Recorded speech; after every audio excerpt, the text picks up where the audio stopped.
What's up, beautiful people? Today we are talking about owning our business. And by that, I mean the administrative tasks that need to be in place before you even launch.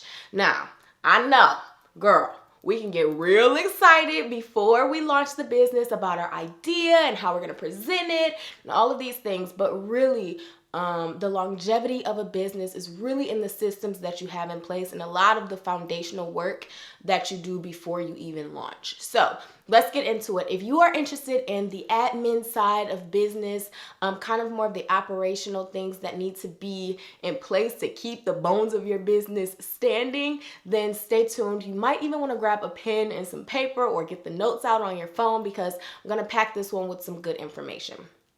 Here we go.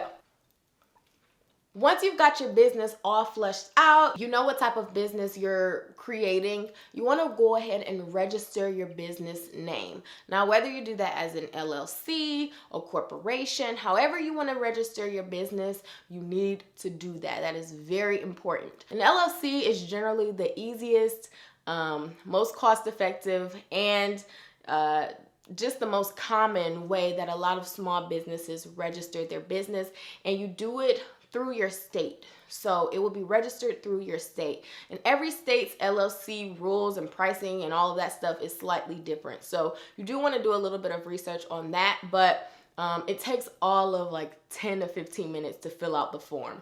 So that is step one. Register your business. Don't just be out here, saying you got a business on your Instagram and you change your Instagram name and you think that's your business name. That ain't your business name, boo-boo. Second thing you need to do, once you have your LLC or your corporation or whatever, you need to then register that with the IRS, okay, honey? Because they're going to take your taxes, and you need to register your business for tax purposes, and that will also generate your EIN number or your federal tax ID number, whatever you want to call it. It's basically like your social security number for your business.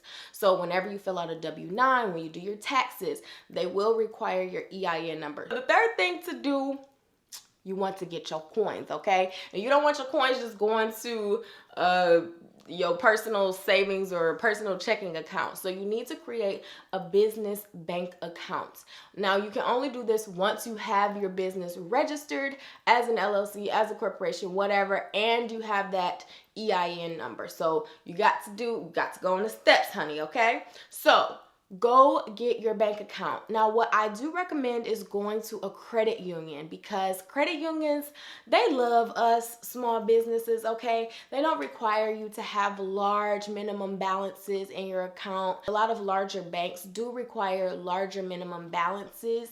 And so I personally have my business account with a credit union here in Michigan called Michigan First Credit Union. They have an amazing business account. So I get all of my checks and all of any money I make from Erin on Demand, whether it's YouTube, whether it's a client, whether it's, consultations, I get everything sent to my business account and I track it, which we're going to get to soon. Fourth thing, staying on the finance track, tracking your expenses, tracking your income, tracking what you're spending.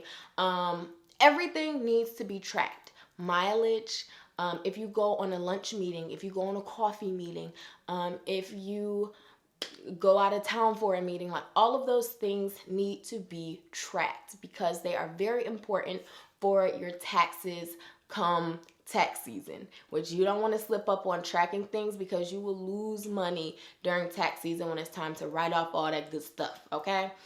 So what I use to track is QuickBooks. Now, my mom does all of my bookkeeping. My mother is a bookkeeper, and she's actually about to launch a business where she helps small businesses keep their books really tight, because a lot of small businesses, we ain't got time to be, keeping track of our books and doing YouTube videos and doing client work and doing whatever else our business requires. So one big thing that will be helpful once your business does start to get a little bit of momentum is to have somebody in place to make sure your finances are on point, because the last thing you want is the IRS coming for you, honey. And so my mom makes sure that everything is sealed tight, from my mileage to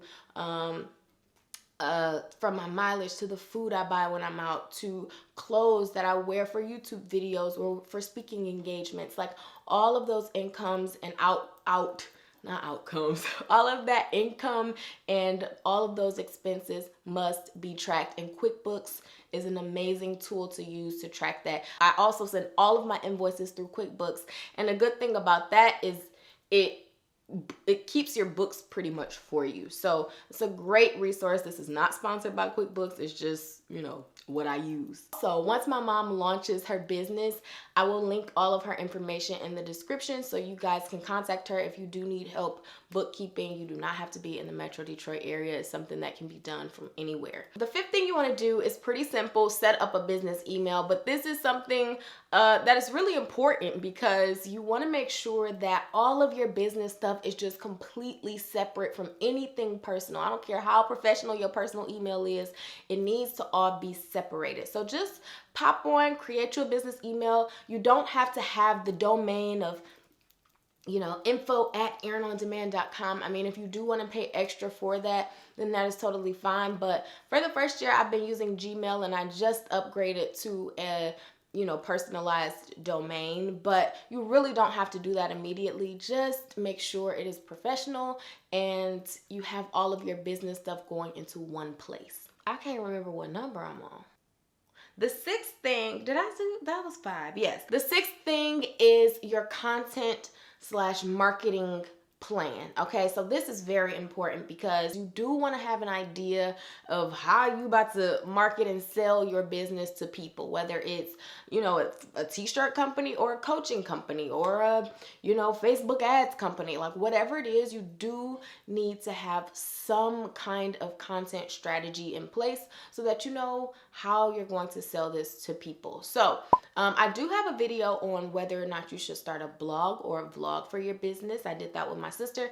I will link it in the cards and in the description, but it is a very helpful video if you're trying to kind of decide what type of content to create for your business. If you want to do a sales funnel or traditional marketing, are you going to have YouTube ads or Facebook ads? Like kind of map out just briefly what you envision for how you want to pitch out your business.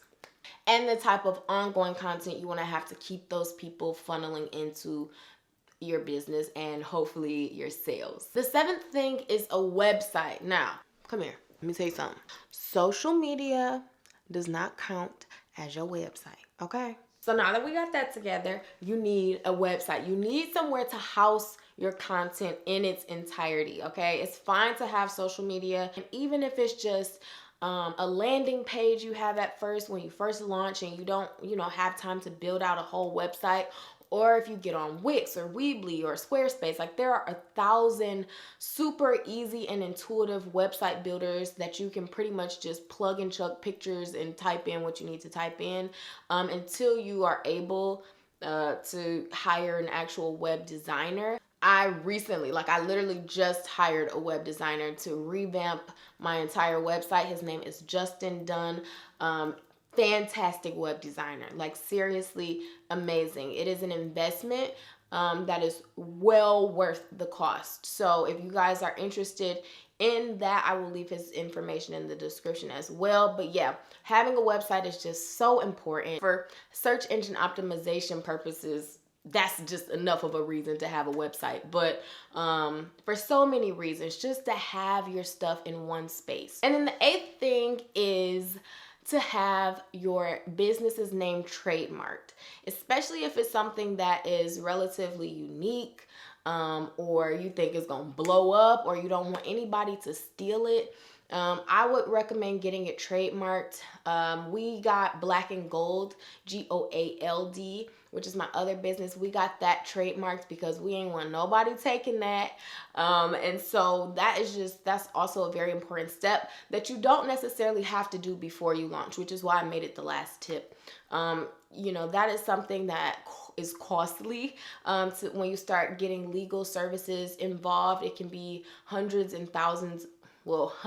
or thousands of dollars, but it is a cost up front that will pay off. It will pay off so much in the future. Like you rather pay it now than someone to steal your brand and make millions of dollars off of it. So I would say that that's definitely something to do in the early stages, although you don't need to do that before launching. Those are like the 8 things that I would say will help you really, really get started.